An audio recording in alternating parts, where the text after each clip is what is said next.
Con la toma de Velika Novosilka y Kurakov en la República Popular de Donetsk, Rusia se encuentra asegurando sus líneas de suministro y consolidando un corredor defensivo al oeste de Kurakov y Pokrovsk, preparando el terreno para una nueva ofensiva.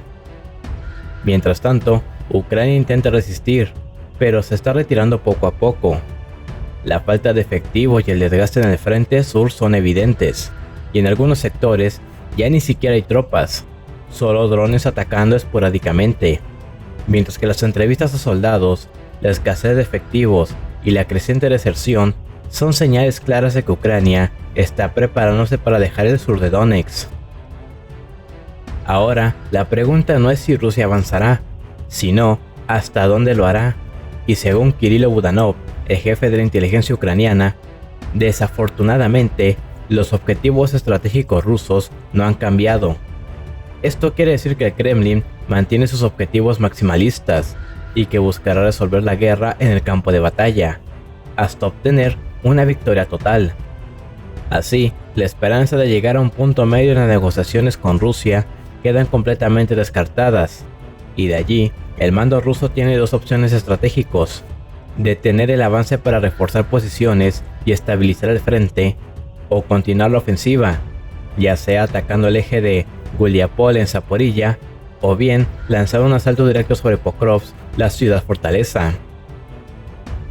En el último año, las fuerzas ucranianas han intentado defender sus posiciones y frenar el avance ruso, al tiempo que han lanzado ofensivas en la región de Kursk. Sin embargo, al comparar la extensión territorial capturada por cada bando, el balance es claro. Rusia ha conquistado 4.500 kilómetros cuadrados, capturando 189 localidades ucranianas, mientras que Ucrania ha recuperado apenas 500 kilómetros cuadrados, concentrados principalmente en Kursk. La fragilidad de las defensas ucranianas es evidente, y si Rusia decide avanzar hacia Guliápol, es probable que busque tomar el control de Bagatir, junto con la carretera que lo conecta con Velika Novosilka. Este movimiento permitirá a las fuerzas rusas atacar a retaguardia de las fortificaciones ucranianas al noroeste de esta última localidad. Paralelamente, las tropas rusas podrían expulsar a las unidades ucranianas de Alesivka, al norte del río Volcha, mediante ataques coordinados desde el sur y el este. Si la ofensiva continúa progresando, el siguiente paso sería avanzar 5 kilómetros más al oeste, asegurando Zeleny-Kut y Novukrainka, lo que facilitaría el acceso directo a la frontera del óblast de Dnipropetrovsk. Con esto, ahora mismo se abre a las tropas rusas la perspectiva de una nueva ofensiva no solo en la región ucraniana de Dnipropetrovsk, sino también en la ciudad de Zaporille. El corresponsal de guerra, Alexander Kots, señala que el camino hacia el centro administrativo de la región rusa puede pavimentarse sin pasar por las grandes áreas fortificadas de las Fuerzas Armadas de Ucrania que se encuentran en el Donbass. Según el militar, si se levanta el frente de Kurakov, que rompió las defensas ucranianas en dirección a Novosokovsky, las Fuerzas Armadas de la Federación Rusa formarán un solo puño para una ofensiva sobre Zaporizhzhia, evitando zonas fortificadas, como Guliápol y Orekov. Koch señaló que en el área de Velika Novosilka, las tropas rusas rompieron las defensas estratégicas ucranianas, que se consideraban las principales en esta dirección, y como resultado, ahora mismo las Fuerzas Armadas de la Federación Rusa se están dirigiendo a la retaguardia del grupo enemigo en la dirección de Zaporizhzhia. El comandante militar sugiere que la parada temporal se debe a la expectativa de retirar el frente del sector de Kurakov. Zaporozhye está a unos 120 kilómetros de las posiciones actuales de las tropas rusas, y cuando los dos grupos, el sur, Velika Novosilka, y el este, Kurakov, se unan, bien pueden ir por la retaguardia hacia la ciudad de Zaporozhye, ampliando la cabeza de puente, incluyendo la parte sureste de la región de Dnipropetrovsk. Este avance posiblemente se complementaría por uno desde la Zaporilla misma, y según diversas fuentes, las Fuerzas Armadas de la Federación Rusa pasaron a la ofensiva en la zona de Pyatikavky, en la región de Zaporille. Gracias al apoyo de la artillería y los drones, las Fuerzas Armadas de la Federación Rusa pudieron romper las defensas ucranianas y entrar en el propio asentamiento, aunque las tropas ucranianas están oponiendo una feroz resistencia.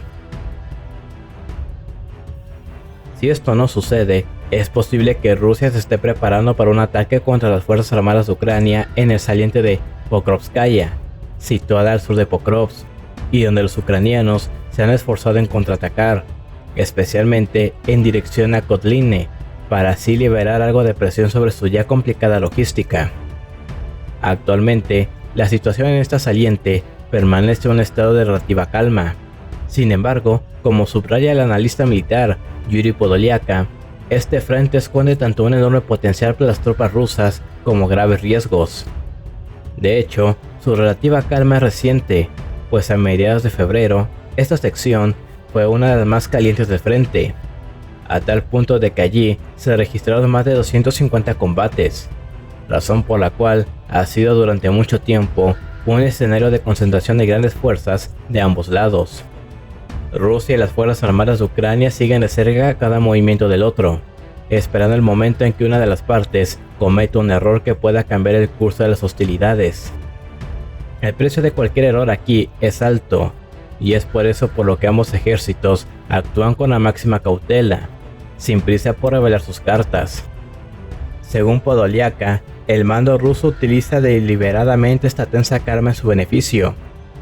Mientras el enemigo mantiene un grupo de ataque en el arco Pokrovskaya, manteniendo ocupadas fuerzas importantes, Rusia está aumentando la presión en otras zonas, como en Kursk y Donbass.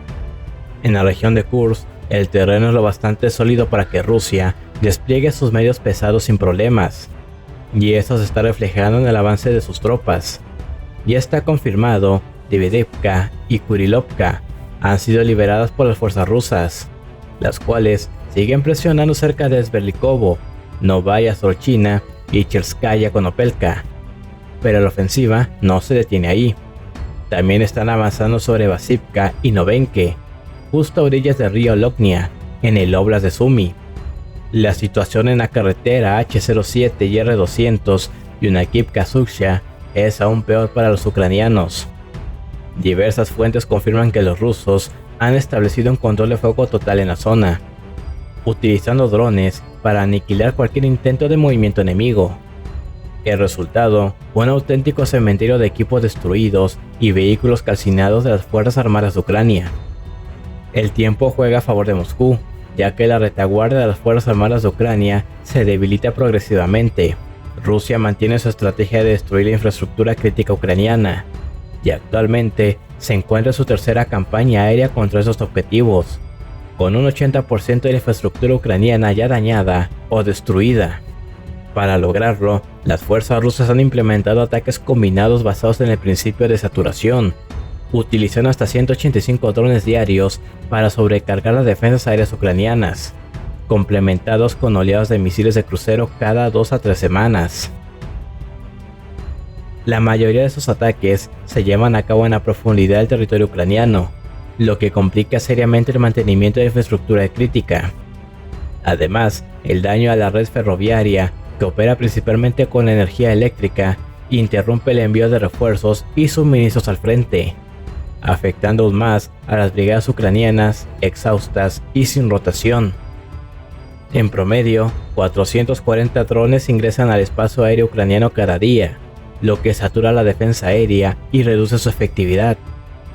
A esto se suman los ataques con misiles de crucero, como el reciente bombardeo contra una fábrica industrial en Kiev, y a esto hay que sumar que Ucrania tiene defensas aéreas limitadas y debe elegir entre proteger su infraestructura crítica o sus líneas del frente, donde los rusos han usado 44.000 bombas planeadoras en el último año y planean producir 70.000 más este año.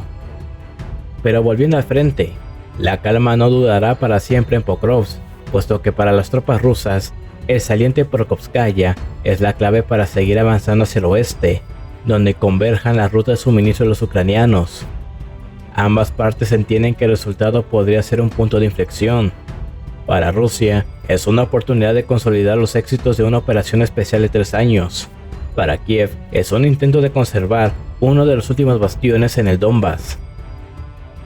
En los últimos meses, el mando militar ruso ha estado acumulando activamente reservas de personal, no utilizándolas en las operaciones de combate actuales, los cuales podrían utilizarse durante la campaña primavera-verano de 2025.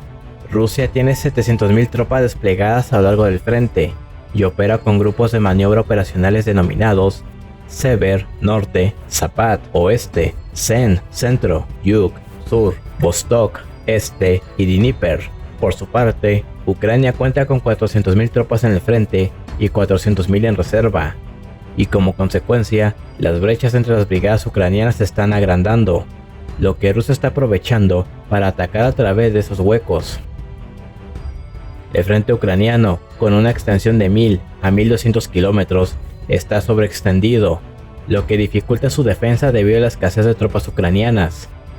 Como resultado, cada brigada ucraniana debe cubrir aproximadamente 27 kilómetros de frente con solo 4 batallones de infantería, lo que las hace especialmente vulnerables ante ataques sostenidos. En contraste, Rusia cuenta con un flujo constante de tropas desde la retaguardia, lo que le permite reforzar y reponer sus unidades de manera continua. El comandante de la 37 Brigada de Infantería de Marina, Sergei Shatalov, confirmó esta difícil realidad en el frente y afirma que los rusos tienen la iniciativa y la ventaja en personal, 1-10. Cuando asumió el mando de su brigada en octubre, sus tropas se dirigían a uno de los sectores más complicados del conflicto, Kurakovskoye, y según su testimonio, la situación no era tan grave como lo es ahora. Llevamos a cabo la misión con recursos limitados, sin un batallón que estaba en Toretsk. Hay 2 batallones de cuartel general que no cuentan con todo el personal necesario. Muchas unidades adjuntas quedaron completamente destruidas y perdieron el control. Para compensar estas bajas, Ucrania recurre a personal sin experiencia en combate, lo que agrava la crisis en el frente. Según Mykola, un soldado ucraniano de la defensa aérea, los nuevos reclutas reciben solo una formación básica de combate, y en caso de traslado urgente, es probable que no reciban ninguna instrucción previa. Esta situación le preocupa profundamente, ya que se unió al ejército el año pasado, con intención de cumplir su servicio hasta el final de la guerra. Sin embargo, percibe que el ejército ucraniano ha dejado de valorar la vida de sus soldados, lo que en su opinión ha llevado a un aumento en las deserciones y la huida de ciudadanos al extranjero. Para concluir, nuestras predicciones de hace meses han sido acertadas, tal como explicamos en su momento. Ucrania tenía 2 posibles centros de gravedad, un concepto clave en estrategia militar que se refiere al punto de fuerza que sostiene la acción bélica y cuya afectación puede llevar a la derrota a un cambio de postura del enemigo. Uno de estos centros era la masa de tropas ucranianas desplegadas entre el río Dnieper y el Donbass, y otro, el poder político en Kiev bajo el liderazgo de Zelensky. Sin embargo, Zelensky cometió un error tan inevitable como involuntario. Con su presencia, restó importancia estratégica a Kiev, ya que, en caso de caer la ciudad, simplemente trasladaría su gobierno a otro punto para continuar la resistencia. Por esta razón, desde la batalla de Severodonetsk, Rusia releyó la guerra y decidió concentrarse en un único centro de gravedad, el grueso de las fuerzas armadas ucranianas, dejando que el factor Zelensky se debilitara por sí solo. Con el tiempo, su liderazgo ha ido perdiendo apoyo, y hoy vemos las consecuencias de esta estrategia. Un claro ejemplo de esto es su más reciente declaración, donde Zelensky luce desesperado y fuera de control, mientras su lenguaje corporal delata la enorme presión que enfrenta. Su inglés, que nunca ha sido su fuerte, ha quedado aún más afectado por el estrés, al punto de que su discurso resulta confuso y desordenado, reflejando la crisis en la que se encuentra su gobierno.